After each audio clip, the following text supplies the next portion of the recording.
मैं शारदा थानवी आज अपने YouTube चैनल पर आप लोगों के लिए लेकर आई हूँ कक्षा 12th की पॉलिटिकल साइंस की बुक में पार्ट फर्स्ट के अंदर जो पहला यूनिट है न्याय, उसकी अवधारणा, जो अवधारणाओं का यूनिट है उसमें न्याय की अवधारणा, इसके मैं आपको पूरे नोट्स बहुत सरल भाषा में समझा रही हूँ कि आपको बिल्कुल स्पष्ट रूप से समझ में आ जाए और आपकी परीक्षा संबंधी तैयारी में आपको मदद करें। तो हम पढ़ रहे हैं बच्चों न्याय की अवधारणा हमने पढ़नी प्रारंभ करनी है। न्याय की अवधारणा मैं आपको समझाऊं उससे पहले मैं आपको बता दूं कि अगर आपको मेरा वीडियो पसंद आए तो प्लीज़ लाइक, कमेंट और शेयर करना ना भूलें। चैनल को भी सब्सक्राइब करना ना भूलें ताकि मेरे आने वाली वीडियो आपको समय समय पर मिल सके। देखिए, हम प्रारंभ करते हैं न्याय की अवधारणा। पश्चिमी परंपरा के अंतर्गत न्याय के स्वरूप की व्याख्या करने के लिए सद्चरित्र मनुष्य के गुणों पर विचार किया जाता था। इनमें उन सद्गुणों की तलाश की जाती है जो व्यक्ति को न्याय की ओर प्रवृत्त करते हैं। भारतीय परंपरा में मनुष्य धर्म को महत्व दिया गया है न्याय के लिए। पहले जब प्राचीन परंपरा में, पश्चिमी परंपरा में क्या कहा जाता था, सद्चरित्र मनुष्य के गुणों पर विचार किया जाता था कि मनुष्य का चरित्र अच्छा होना चाहिए, उसके ऊपर विचार किया जाता था। और भारतीय परंपरा में भी मनुष्य धर्म को महत्व दिया गया है। प्रत्येक मनुष्य द्वारा अपना निर्दिष्ट कार्य करना व दूसरे के कार्यों में हस्तक्षेप न करना ही न्याय है। अगर हम सिंपल से शब्दों में समझना चाहें तो न्याय वास्तव में क्या है, तो प्रत्येक मनुष्य द्वारा अपना केवल निर्दिष्ट कार्य करना, जो कार्य उसको दिया गया है वही कार्य करना और दूसरे के कार्यों में हस्तक्षेप न करना ही न्याय है। पाश्चात्य राजनीतिक चिंतन में न्याय की व्याख्या सर्वप्रथम यूनानी दार्शनिक व राजनीतिक विचारक प्लेटो ने किया। प्लेटो ने न्याय को आत्मीय गुण माना। उनके अनुसार वह सद्गुण है जिससे प्रेरित होकर मनुष्य सबकी भलाई में अपना भला ढूंढता है। न्याय राजनीतिक समाज का वांछनीय गुण है। न्याय व्यक्ति का निजी चारित्रिक गुण है, सद्गुण है। न्याय नैतिक, सामाजिक, राजनीतिक निर्णयों को प्रभावित करने वाला तत्व है।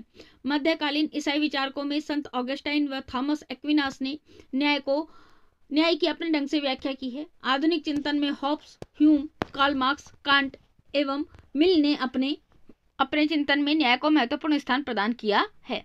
समकालीन विचारकों में जॉन रॉल्स ने न्याय को नवीन स्वरूप में प्रस्तुत किया।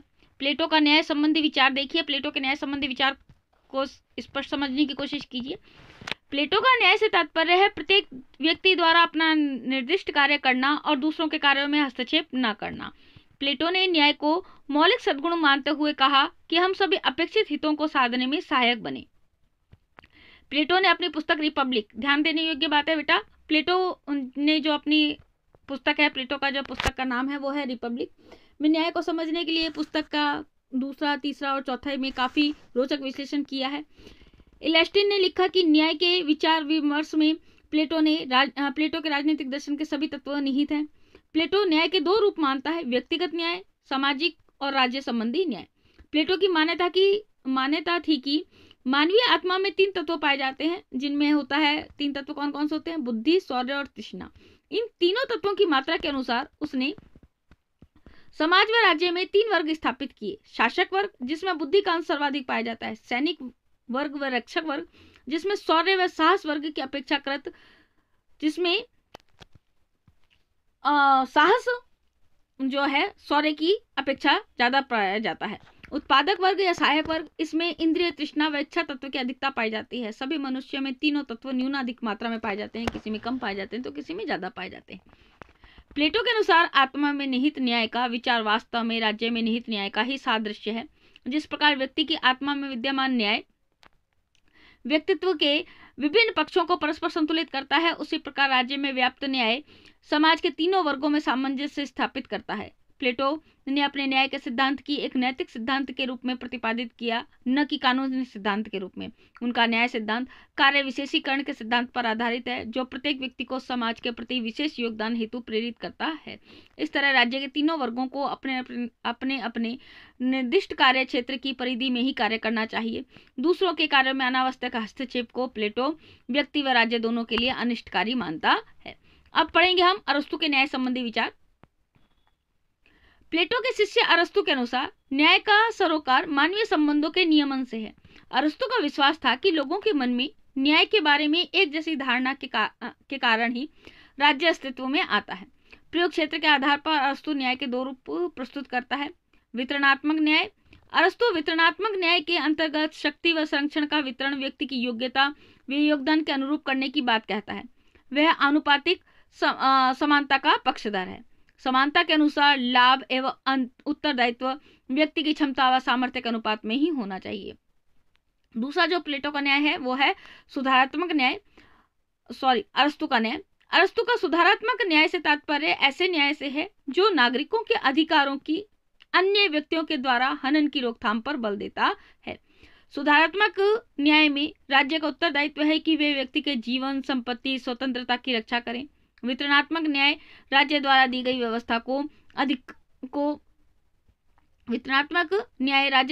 व्यवस्था को सुधारात्मक न्याय की संज्ञा देता है। मध्यकाल में न्याय संबंधी जो विचार थे उनमें देखिए, संत ऑगस्टाइन अपने ईश्वरीय राज्य के सिद्धांत को प्रतिपादित कर न्याय को महत्वपूर्ण तत्व मानते हैं। वे अपनी रचना द सिटी ऑफ गॉड में लिखते हैं कि जिन राज्यों में न्याय विद्यमान नहीं है वे केवल चोर उचक्कों की खरीद फरोख्त है।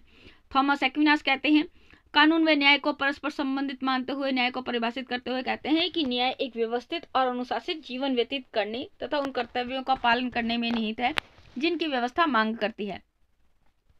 थॉमस एक्विनास समानता को न्याय का मौलिक तत्व मानते हैं। जिनकी व्यवस्था मांग करती है, थॉमस एक्विनास समानता को न्याय का मौलिक तत्व मानते हैं।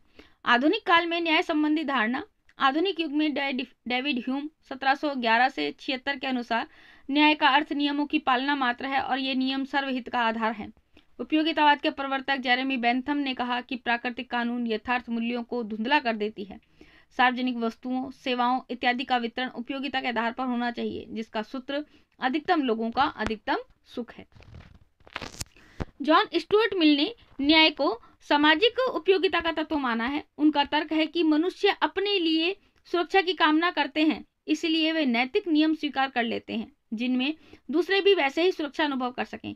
अतः उपयोगिता ही न्याय का मूल मंत्र है। आधुनिक युग में प्राकृतिक कानून या कोरी उपयोगिता पर आधारित न्याय की संकल्पना में विश्वास नहीं किया जाता। जॉन रॉल्स के न्याय संबंधी विचार हैं, देखिए बच्चों। जॉन रॉल्स ने अपनी पुस्तक अ थ्योरी ऑफ जस्टिस, उनके पुस्तक जो लिखी है उसका नाम है अ थ्योरी ऑफ जस्टिस, में आधुनिक सामाजिक न्याय का विश्लेषण किया।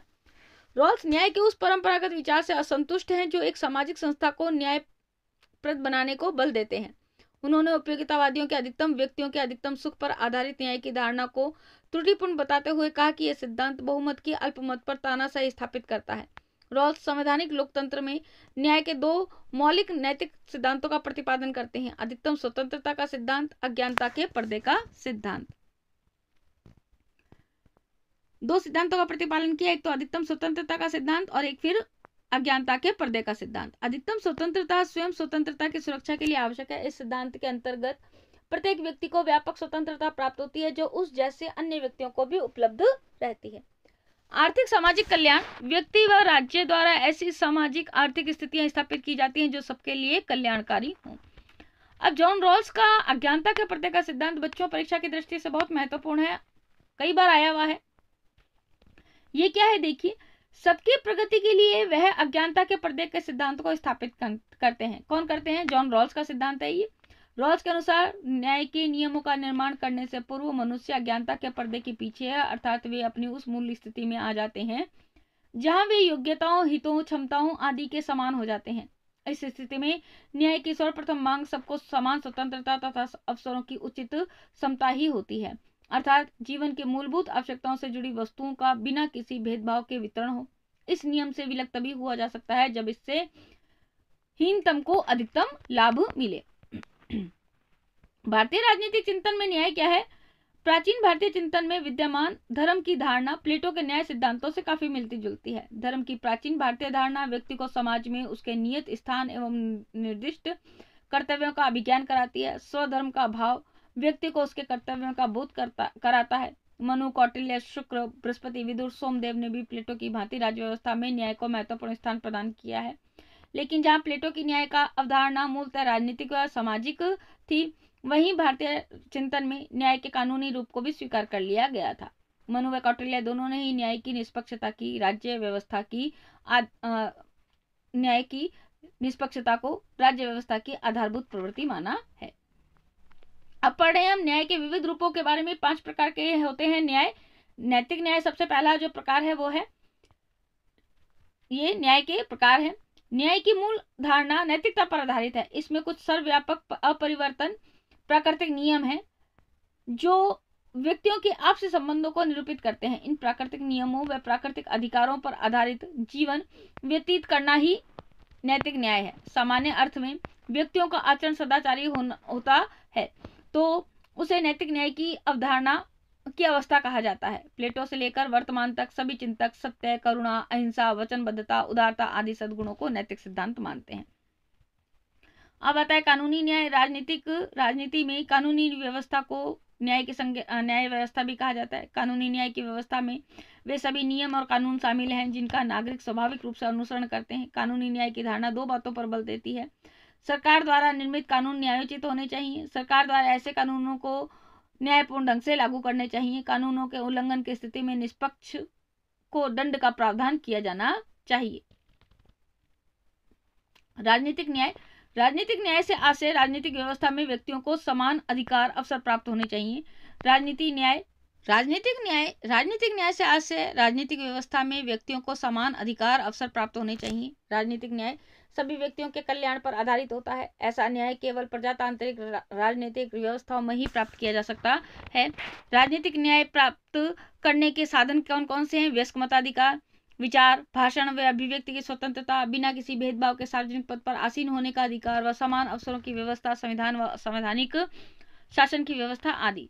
सामाजिक न्याय समाज में ऐसी व्यवस्था पर बल देती है जिसमें सामाजिक स्थिति के आधार पर व्यक्तियों में भेदभाव न हो तथा सबको अपने व्यक्तित्व के विकास के पूर्ण अवसर प्राप्त हो। राज्य से अपेक्षा की जाती है कि वह नीति निर्माण करते समय ऐसे विधायी व प्रशासनिक निर्णयों का निर्माण करे जो एक समता मूलक समाज निर्माण करते समय सहायक हो। कार्ल मार्क्स, जॉन रॉल्स ने सामाजिक न्याय को विशेष महत्व दिया। आर्थिक न्याय का लक्ष्य समाज में आर्थिक समानता स्थापित करना है। आर्थिक न्याय का सिद्धांत इस बात पर बल देता है कि आर्थिक संसाधनों का वितरण करते समय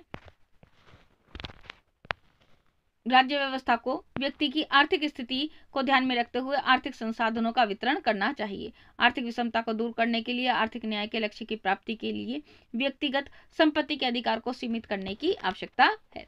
तो बच्चों, ये हुआ हमारा न्याय की अवधारणा से संबंधित इसके कुछ टॉपिक थे मेन, जो मैंने आपको करवा दिए। मेन मतलब न्याय का पूरा चैप्टर, इसी का शॉर्ट रूप मैंने आपको अपने इस वीडियो में बताया है। अगर आपको मेरा वीडियो पसंद आए तो प्लीज़ लाइक, कमेंट और शेयर करना ना भूलें। चैनल को भी सब्सक्राइब करना ना भूलें ताकि मेरे आने वाले वीडियो आपको समय समय पर मिल सकें। आज के लिए धन्यवाद। अगली वीडियो में जल्द मिलेंगे।